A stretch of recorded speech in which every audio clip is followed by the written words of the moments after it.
Isso aqui é o deserto de Gobi. Quase 2 milhões de quilômetros quadrados de silêncio, areia e temperatura extrema. Por milênios, foi a barreira natural que separava a China do resto da Ásia Central. Nenhuma estrada sobrevive ao degelo e às tempestades de areia. Nenhum trem jamais atravessou esse terreno com velocidade e eficiência reais, até agora. A China acaba de projetar uma ferrovia elevada que vai cortar esse deserto ao meio. 1.800 quilômetros de trilhos suspensos sobre pilares de concreto, cruzando um dos ambientes mais hostis do planeta. E o mais surpreendente não é o tamanho da obra, é o que está por trás dela. Por que a China está investindo centenas de bilhões de dólares para conectar um país de apenas 3 milhões de habitantes? O que existe no subsolo da Mongólia que faz esse projeto valer tanto? E como essa ferrovia pode mudar o equilíbrio de poder em toda a Ásia Central? É isso que vamos desvendar agora.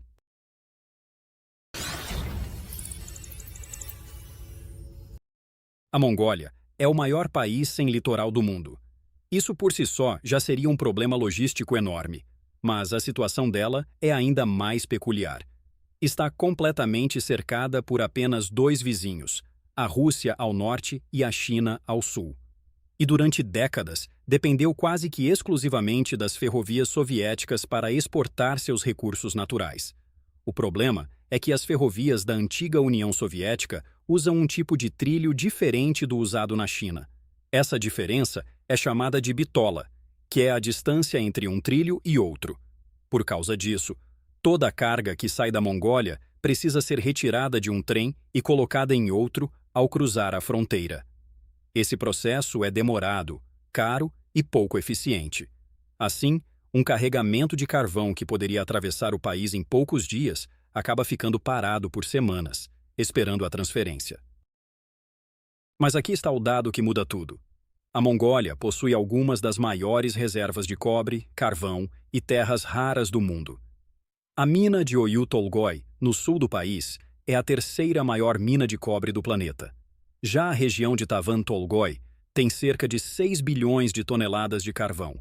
O problema é que toda essa riqueza está praticamente presa no deserto, porque não existe um sistema de transporte eficiente para escoar esses recursos. É como ter um cofre cheio de ouro, mas não ter a chave para abrir. E a China pode ter encontrado essa chave. Para entender por que a solução seria uma ferrovia elevada e não uma rodovia, um gasoduto ou um aeroporto, primeiro precisamos entender por que o deserto de Gobi é tão difícil de atravessar.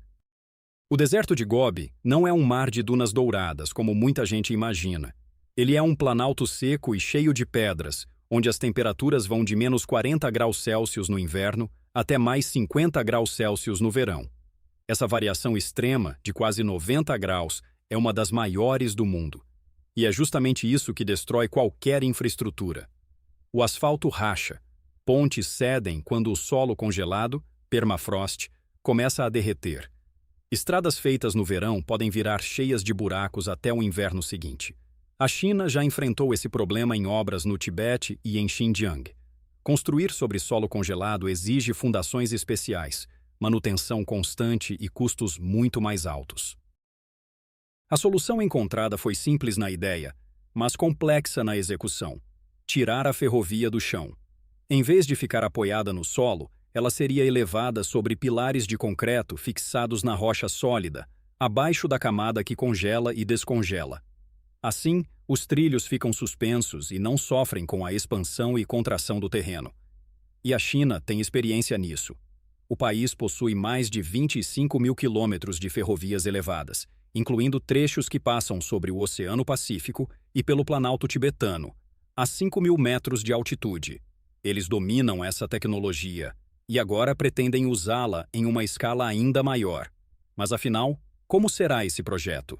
O que exatamente vai ser construído, onde e com qual tecnologia?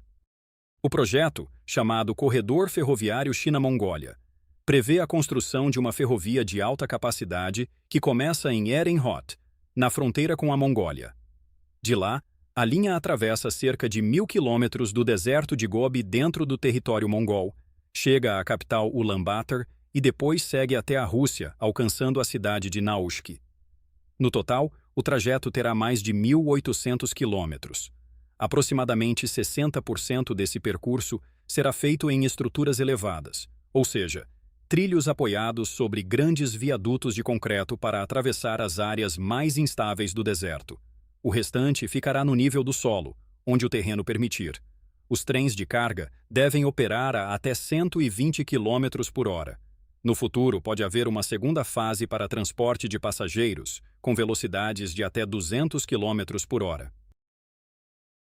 Para ter ideia do tamanho da obra, é como construir mais de 4 vezes a distância entre São Paulo e Rio de Janeiro, em uma das regiões mais isoladas e com clima mais extremo do planeta. Outro ponto importante: a ferrovia usará a bitola padrão internacional, a mesma dos trens de alta velocidade da China. Isso resolve o antigo problema de incompatibilidade com a ferrovia russa. Assim, as cargas poderão sair das minas da Mongólia e seguir direto até os portos do leste da China, sem precisar trocar de trem na fronteira. O projeto também inclui túneis com ventilação e aquecimento nas áreas mais frias, monitoramento de terremotos em tempo real e sistemas especiais para evitar que os trilhos congelem. Tecnologia já usada na linha Beijing-Harbin High Speed Railway, que funciona mesmo nos invernos mais rigorosos do país. O custo estimado varia entre 50 e 80 bilhões de dólares. O que leva à pergunta: por que a China estaria disposta a investir tanto dinheiro assim?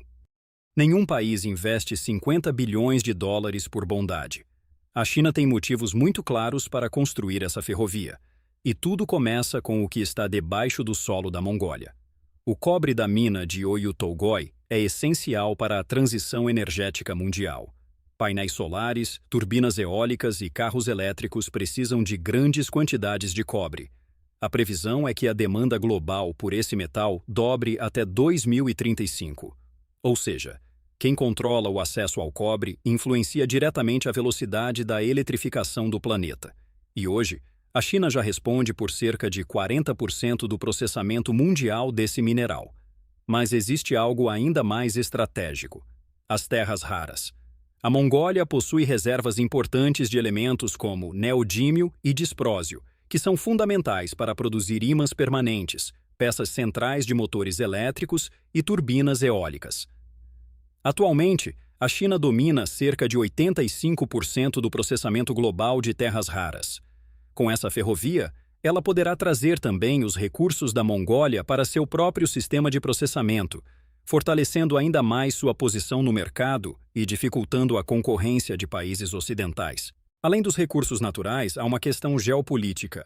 A ferrovia faz parte do chamado Corredor Econômico China-Mongólia-Rússia, um dos 6 eixos da Belt and Road Initiative, o grande projeto de infraestrutura criado por Pequim para ampliar sua influência econômica na Ásia e além. Com essa nova ligação, a China poderá ter uma rota terrestre direta ligando o porto de Tianjin, no Mar Amarelo, até o território russo.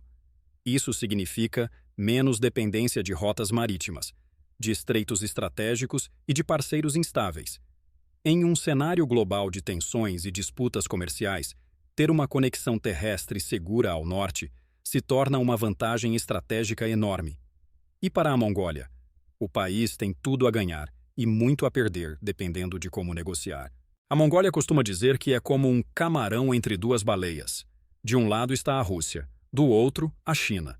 Isso significa que qualquer decisão que favoreça muito um dos 2 lados pode gerar reação imediata do outro. A nova ferrovia está dividindo a população mongol. Uma parte vê o projeto como a grande chance de desenvolvimento. Apesar de ter enormes reservas minerais, o país tem um PIB per capita em torno de 4.500 dólares. Sem infraestrutura adequada, essas riquezas continuam pouco aproveitadas e não se transformam em prosperidade para a população. Mas há também quem esteja preocupado. Muitos analistas falam no risco da chamada armadilha da dívida. Esse modelo já apareceu em alguns países ligados à Belt and Road Initiative. A China financia a construção, o país parceiro acumula dívidas e, se não consegue pagar, acaba concedendo controle de longo prazo sobre portos, ferrovias ou recursos naturais. No Sri Lanka, por exemplo, a China recebeu uma concessão de 99 anos sobre um porto estratégico após dificuldades no pagamento da dívida. O governo da Mongólia sabe desse risco e tenta negociar condições diferentes. A proposta inclui participação acionária do próprio país na ferrovia, tarifas definidas em contrato e cláusulas que impeçam a perda de ativos estratégicos em caso de inadimplência. Ainda não se sabe como isso funcionará na prática. Existe também a preocupação ambiental. O deserto de Gobi abriga espécies raras e ameaçadas, como o camelo bactriano selvagem e a onça das neves. Construir uma ferrovia elevada por centenas de quilômetros em um ecossistema tão frágil pode trazer impactos sérios. Especialistas independentes afirmam que os estudos ambientais divulgados até agora não são suficientes para medir todos os riscos.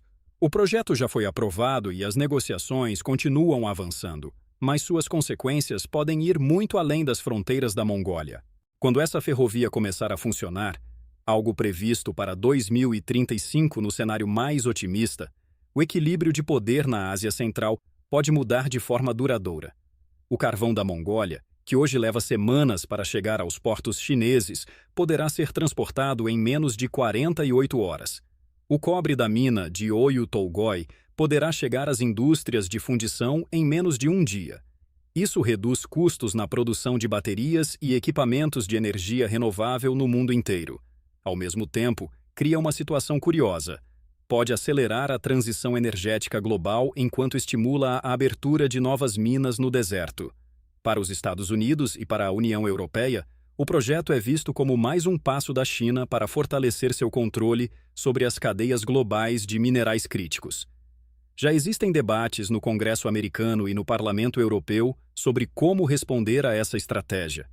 Porém, até agora, nenhum país ocidental apresentou uma proposta concreta que ofereça à Mongólia uma alternativa comparável. Para a própria Mongólia, existem dois caminhos possíveis. No melhor cenário, o país usa os royalties da mineração e as tarifas da ferrovia para investir em educação, saúde e diversificação da economia, reduzindo sua dependência de matérias-primas. No pior cenário, os recursos continuam saindo do país, enquanto a maior parte dos lucros e do controle estratégico fica concentrada em Pequim. Do ponto de vista técnico, a ferrovia é um enorme desafio de engenharia. Construir e manter estruturas elevadas por centenas de quilômetros, enfrentando temperaturas de menos 40 graus Celsius, solo congelado e áreas com atividade sísmica, está entre as obras mais complexas já tentadas. O fato de a China propor um projeto desse porte mostra o nível de avanço técnico que alcançou. Mas engenharia não é a mesma coisa que geopolítica. Uma ferrovia pode unir países e impulsionar o crescimento, ou pode criar dependência econômica. Pode se tornar um corredor de desenvolvimento ou uma ferramenta de influência. Tudo depende de como os contratos são negociados, de quem fiscaliza sua execução e de quem tem força para recusar condições desfavoráveis. A Mongólia está prestes a descobrir qual dessas realidades vai se concretizar. Por milênios, o deserto de Gobi foi intransponível. Em uma geração, a China vai cravar pilares de concreto no coração dele e suspender sobre o vazio uma estrada de ferro que vai mudar o equilíbrio de forças de uma região inteira. Se vai mudar para melhor, depende de decisões que ainda estão sendo tomadas agora. Se esse conteúdo te fez pensar, compartilha com alguém que precisa ver isso. E se você quer entender outros projetos que estão redesenhando o mundo silenciosamente, é só me seguir. O próximo vídeo já está no caminho.